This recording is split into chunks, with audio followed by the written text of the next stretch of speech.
Bonjour et bienvenue sur Radio Taïwan International pour l'émission Au micro de RTI. Vous êtes en compagnie de Valentin Floquet pour vous présenter un sujet un peu particulier. Aujourd'hui, il s'agit du Biking Man Taïwan 2024. Alors, pour en parler, j'ai à mes côtés Axel Carion, organisateur de l'événement, mais aussi Grégory Cassini, qui est arrivé vainqueur de la course en 55 heures et 33 minutes, et Florian Moreau, le second de la course, qui a lui terminé en 57 heures et 12 minutes, et enfin Lauriane Placet, qui est la troisième du podium et a terminé la course en 57 heures et 19 minutes. Alors si vous voulez découvrir la course, tout son cheminement, etc., je vous invite à écouter notre On en parle à Taïwan, dans lequel j'ai détaillé toute cette course. Mais aujourd'hui, nous allons parler un peu plus du ressenti des athlètes et de leurs difficultés ou de leurs facilités durant cette Biking Man Taïwan.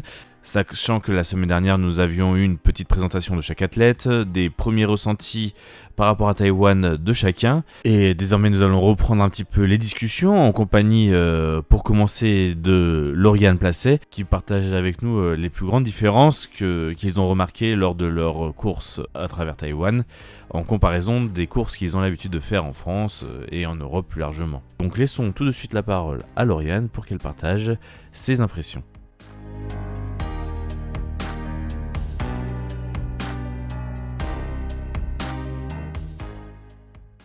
C'est vrai que le terrain, on s'est fait la réflexion que le terrain était vraiment différent. C'est des gros pourcentages. Alors, ça dépend des massifs, mais par exemple, pour le massif des Alpes, les cols, c'est régulier. Ça change de 2-3% en différence entre chaque kilomètre. C'est ça, on n'a pas ces variations avec des murs. Alors moi, j'adore ici. Des murs comme ça, des pourcentages. Et c'est ça, je pense que c'est ça la particularité ici de l'expérience cycliste, c'est que c'est pas celle qu'on a en Europe, ou en tout cas en France sur les territoires que je parcours. Et la portion entre le CP2 et le CP3 là, c'était des côtes et tout ça. Et bon, du coup, je réponds pas à la question, c'était pas une difficulté, mais pas pouvoir s'arrêter n'importe où. Se coucher sur le bord de la route entre guillemets ou sur un banc tout le temps au moment où il y a besoin quoi. Alors que ailleurs on peut avoir l'expérience de se dire on se pose là puis il y a pas de risque de faune ou de flore. C'est pas les habitants, c'est la faune qui pourrait venir nous attaquer. Moi je l'ai fait justement dormir sur le fossé dans la jungle. C'était une mauvaise idée puisque je me suis fait piquer par les moustiques. Oui. J'ai dormi que 4 minutes avant que quelqu'un s'arrête pour savoir si j'avais besoin d'aide. J'avais pas besoin d'aide, tout allait bien. Du coup je suis reparti, mais en 4 minutes j'ai peut-être eu une dizaine de piqûres de moustiques, donc je recommencerai pas. Mais voilà.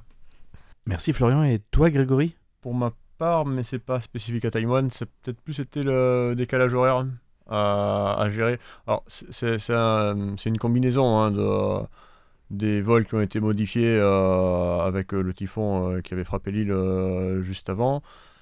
Le décalage horaire, l'épreuve qui a été décalée du coup au lundi matin et non pas au dimanche midi, ce qui fait que la veille de la course, moi j'ai fait ma première nuit de Biking Man, c'est-à-dire que j'ai dormi à peu près autant que sur le vélo. Donc pour moi, ça plus c'était ça, la difficulté, c'était du coup de commencer déjà en dette de sommeil, alors que traditionnellement, je sais que je vais peu dormir, mais j'attaque avec les batteries pleines. D'accord. Parce que je vous avais entendu aussi parler à un moment de la synchronisation des feux rouges qui avait peut-être été une difficulté. Moi, ça m'a vraiment fait péter un plomb. C'est qu'en fait, on arrive dans la zone urbaine, il y a beaucoup de feux rouges. En France, on ne respecte pas en tant que cycliste. Enfin, moi, je le fais, mais la plupart du temps en course, on regarde et puis on passe. Que là, on passe. Enfin, moi, j'attendais quoi. Mais j'avais un compteur dans la tête. J'aurais dû compter, ça m'aurait occupé le temps. Mais tu vois le 80 là, tu te dis putain. Et puis en fait, quand t'en as 30 comme ça, 10 mètres, tu repars. Après, on s'adapte en fait. Mais c'est vrai que c'était dans un contexte de course, c'est ultra frustrant. Parce que tu dis, est-ce que celui de derrière, il va les respecter toi, moi, t'es en accord avec ta conscience, tu respectes, parce qu'ici, j'ai l'impression que c'est pas du tout... dans les mœurs de passer au rouge. Enfin, on le voit dans Taipei, les gens ils s'arrêtent. Il y en a pas un qui court sur la route comme on a. Je veux dire en Europe, quoi. Donc ça, ouais, c'est une particularité du pays où enfin, pour moi, je considère qu'on respecte le pays dans lequel on est, quoi. Mais c'est frustrant quand on est compétiteur. À la fin, comme j'étais un peu cramée, parfois ça m'a arrangé. J'avais le temps de. Ou à certains endroits, là, dans la nuit, j'ai retiré mes chaussures, j'ai retiré les chaussettes qui étaient mouillées, des trucs comme ça. Mais bon, c'est vrai que sur la fin, c'était vraiment. Et puis nerveusement, c'était usant. Eh bien, peut-être les sensations sur l'arrivée, content de votre résultat, et est-ce que vous allez rester encore un petit peu à Taïwan avant de repartir? Alors oui, pour ma part, très content du résultat, vu qu'il y a la victoire de l'épreuve et du championnat. C'est toujours une sensation un petit peu différente, même si le résultat ne fait pas tout. Il y a la façon de le faire, comment se déroule la course, les échanges qu'on peut avoir avec les autres participants, Axel, les Race Angels, etc. Il n'empêche que personnellement, entre deuxième et premier, il y a un petit goût qui est un petit peu différent et qui n'est pas pour me déplaire. Donc je suis content du résultat. Et pour la suite de la question, oui, je reste encore quelques jours sur Taipei pour pouvoir profiter. Et notamment tous les petits commerces de rue où on peut manger comme ça sur le pouce, où ils préparent à la minute, quoi. J'adore cette petite ambiance et les night market le soir aussi pour pouvoir se restaurer. Moi, de mon côté, je suis content de ma course, très content de ma course. Peut-être tout de même déçu de mes 150 derniers kilomètres où j'ai eu vraiment un vide d'énergie.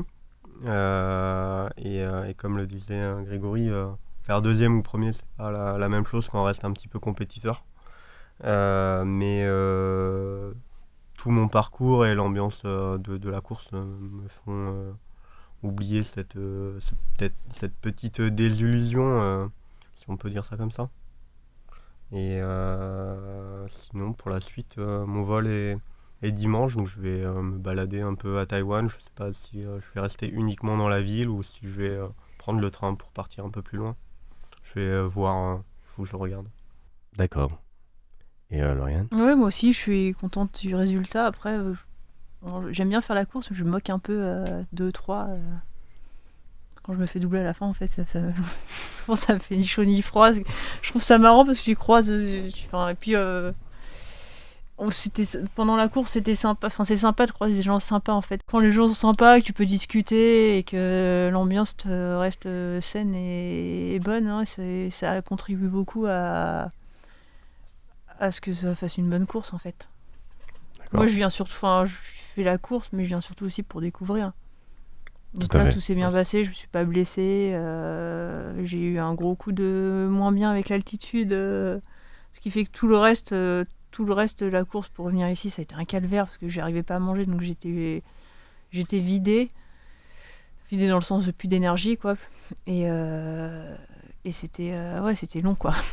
C'était très long, on a eu le vent de face alors que je déteste ça, donc ouais, puis j'ai pas un gabarit qui fait que je vais combattre contre le vent. Je fais des estimations, mes estimations ils poussaient, je vais jamais arriver. Après on a rebasculé, donc ça s'est un peu calmé. Puis après il y a eu les feux, puis là hier quand je suis arrivée, j'étais en saturation, j'avais du mal à me dire c'était bien quand même, parce que la fin m'avait tellement cassé que puis bon après je le sais qu'après on oublie le mauvais côté. Donc là ça commence et puis on revient sur les portions que j'ai bien aimées. Je repars lundi soir. Et aussi une dernière question, est-ce que vous reviendrez à la prochaine édition? Alors il faut jamais dire jamais, donc je ne dirais pas non, parce que en tout cas revenir sur un Biking Man, oui c'est très très probable. Alors après Taïwan peut-être, hein, à voir qu'est-ce qui sera proposé. Moi de mon côté, revenir sur un Biking Man, probablement. À ma grande surprise, 1000 km c'est pas mal. J'ai plutôt l'habitude de faire plus long d'habitude. Mais je trouve que du coup ça permet de pouvoir jouer un peu plus, de pouvoir pousser un peu plus.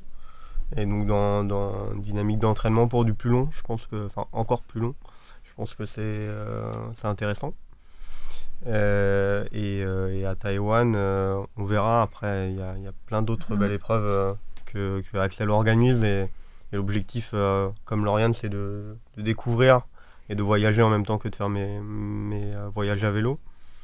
Donc probablement peut-être ailleurs dans un premier temps et peut-être plus tard revenir. Moi j'ai un peu la même dynamique de quand je reviens, j'ai plus cette notion de découverte et c'est plus le même. Il y a des endroits où tu prends toujours du plaisir, mais c'est plus.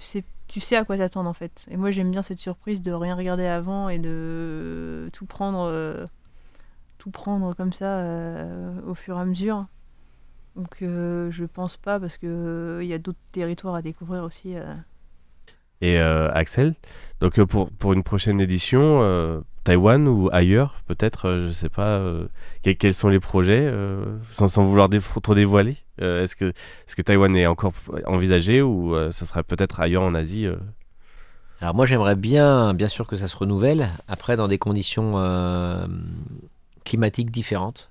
J'aime beaucoup le caractère tropical de l'île, j'aime encore plus la chaleur. Et j'aimerais pouvoir proposer Taïwan dans une configuration de chaleur qu'ils n'ont pas beaucoup connue, parce que là on a eu des températures qui sont clémentes, mais qui n'ont rien à voir avec l'été que tu connais, qui est vraiment pour le coup tropical, très humide, avec une humidité quasiment à 100%. J'aime beaucoup ces conditions-là. On a organisé une épreuve au Laos dans ces conditions. Ça donne une autre dimension à l'île, et je trouve que ça lui donne aussi un autre charme. Donc j'aimerais beaucoup pouvoir revenir, mais dans une période différente, en plus pour s'éloigner, pourquoi pas, de la période des typhons. Puisque faut rappeler que les participants qui sont en train de parler, aux gens qui nous écoutent, au-delà des performances, au-delà de l'entraînement qui a été nécessaire, il y a un stress quand même important par rapport aux conditions climatiques qu'a malheureusement connu l'île, qui a fait que je pense que ça leur a consommé aussi pas mal d'énergie en amont de l'épreuve, parce que déjà faut être un peu fou pour venir faire 1000 bornes à vélo dans des endroits aussi exotiques. Il faut l'être encore plus quand on a une incertitude aussi prononcée et aussi proche du départ de l'épreuve, parce que jusqu'au dernier moment, on n'était pas sûr que ça puisse s'organiser. Mais en même temps, ça a permis de découvrir une autre facette de Taïwan. Je pense qu'ils l'ont tous vu. La capacité extraordinaire qu'a ce peuple de pouvoir travailler à une vitesse qui est juste hallucinante, pour pouvoir justement réparer, penser leur île, et avec un flegme qui est juste... faut le voir. Faut voir toutes ces femmes et ces hommes qui travaillent à une vitesse extraordinaire, à quel point c'est mis en place dans un délai extrêmement court, et finalement à quel point c'est... et ça m'avait bluffé déjà en 2017 quand j'étais venu la première fois, à quel point pour eux c'est normal, dans le sens où ils se sont habitués à ces conditions de l'extrême. Ils vivent sur une île tropicale qui est frappée par plein de conditions de dingue. Et je pense qu'on aurait beaucoup de choses à apprendre en France, de faire venir des délégations de gestionnaires du risque qui nous mettent des alertes rouges un petit peu partout sur le territoire français, pour qu'ils puissent se rendre compte à quel point d'autres pays vivent dans des conditions qui sont hautement plus risquées en termes de conditions climatiques, et à quel point ils sont extrêmement forts dans la gestion. Et d'avoir la chance de pouvoir maintenir l'épreuve avec nos partenaires taïwanais qui nous ont dit « T'inquiète pas, ça va le faire ». Parce que pour le coup, moi j'étais pas tout seul là-dessus. J'ai eu Waypoint, pour ne pas les citer, le Grand Hôtel également de Taipei qui nous a dit « T'inquiète pas, ça va se faire. Si tu décales, c'est le plan de contingence qui est important à mettre en place ». Mais ils m'ont rassuré là-dessus en me disant « T'inquiète pas, on va y arriver, quoi. On va le faire ». Et pari tenu. Donc bravo aux Taïwanais, merci de leur confiance. Et je trouve extraordinaire cette capacité de résilience qu'ils ont face aux conditions qui, pour le coup, sont de plus en plus difficiles. Donc j'espère qu'on sera un jour de retour pour montrer cette facette-là, puisque mon objectif en tant qu'organisateur, c'est ça. C'est de rassembler des gens qui ne connaissent pas ce territoire, et dans un délai finalement à la fois assez court, mais à la fois très très long, parce qu'ils ont fait... je pense qu'ils ont vu Taïwan comme très très peu de touristes ont pu la voir, cette île. Parce qu'ils ont passé beaucoup de temps éveillés, et avec les yeux grands ouverts. C'est de leur proposer ce type d'expérience pour qu'ils ramènent ça dans leur sacoche et qu'ils se disent tiens, Taïwan, c'est pas le Made in Taïwan tel qu'on l'imagine et tel qu'on nous le vend en Europe. C'est une île qui a beaucoup de charme. Loin des usines. Exactement. Il y a une autre facette. Oui. Bien sûr, il y a les usines parce que ça fait partie de l'économie de Taïwan, mais il y a surtout 300 sommets à plus de 3000. Il y a une grosse barrière rocheuse, c'est une protection naturelle pour toute l'Asie. Et c'est une barrière naturelle qui est fascinante. Vraiment, moi, je trouve cette île... il y a quelque chose qui est indescriptible à vous capture. Et il faut venir la voir pour le comprendre. Et peut-être pour terminer là-dessus, côté vélo, moi, c'est vraiment un endroit qui est dans les destinations où, avant de partir, j'aimerais pouvoir refaire le tour de l'île tel qu'ils l'ont fait. Je sais que j'apprécie me dire, je me projette en me disant un jour, je reviendrai ici, refaire ce parcours, parce qu'il y a un charme particulier à se retrouver dans les endroits qu'ils ont traversés. Et ça, c'est pas tout le temps qu'on retrouve ça quand on aime faire du vélo. Il y a des endroits qu'on consomme un petit peu, entre guillemets, et où on se dit finalement, peut-être qu'on n'y reviendra jamais. Taïwan, je sais que j'y reviendrai. Eh ben, merci beaucoup. Et pour la petite anecdote, si jamais vous faites le tour de l'île en personnel, mettez toujours un petit panneau sur votre vélo en indiquant Juan Dao, les 2 caractères qui veulent dire tour de l'île. Et les gens vont être très accueillants et vous offrir plein de choses lors de votre séjour sur l'île. Et c'est une genre de tradition en fait à Taïwan. Si vous avez ces 2 caractères, tout le monde va vous donner des bouteilles d'eau, des choses à manger. J'en ai rencontré je me suis arrêtée à un cycliste aérea. Et je me demandais s'il y avait de l'eau, et je m'attendais à un robinet, ils m'ont donné des bouteilles. Et mes 2 bidons, ils m'ont donné 3 bouteilles, je voulais les payer, et non, j'étais étonnée, c'était normal pour eux Ils étaient là, ils avaient des cartons avec des bouteilles, c'est étonnant. En effet, surtout dans les parties montagneuses, il y a des endroits où on peut trouver des cartons, surtout au niveau des divinités, en fait, sur certains lieux de prière ou dans les temples. En général, contre une prière, une révérence faite aux dieux, qui est représenté, vous pouvez prendre ces bouteilles d'eau avec tout le respect bien sûr nécessaire, mais c'est possible. Et ce sont des bouteilles justement qui sont apportées en carton régulièrement par les locaux, par les personnes qui entretiennent ces endroits-là. Moi j'ai manqué un peu d'eau à un moment et j'ai vu quelque chose comme ça et je me suis dit non, je vais pas m'arrêter, je vais continuer. Mais j'aurais dû m'arrêter alors peut-être que... Il faut les prier quand même d'abord. Vous l'aurez compris, cette épreuve du Biking Man, qui est quand même très extrême en termes de cyclisme, n'a pas empêché nos coureurs cyclistes de cette épreuve et aux organisateurs de découvrir Taïwan sous beaucoup d'angles et aussi dans des conditions particulières, que ce soit des conditions nocturnes en vélo ou alors des conditions d'altitude, des différences de température, etc. Et ce qui est remarquable, c'est aussi de voir que l'ambiance était là dans ce groupe de 40 et quelques cyclistes. Et on peut voir que le groupe se connaît bien, et ce qui fait que donc, l'ambiance était très sympathique. Et ce qui permet en fait de dépasser un peu la partie compétitive et d'avoir vraiment cette partie découverte qui était vraiment pour beaucoup surtout une découverte. Et ainsi de connaître des conditions et un lieu totalement différent de celui dans lequel ils évoluent à vélo en général. Alors un Biking Man 2025 est probable, sans doute à une autre période de l'année, notamment peut-être en mai ou en juin de l'année prochaine, comme me l'a confié un peu Axel.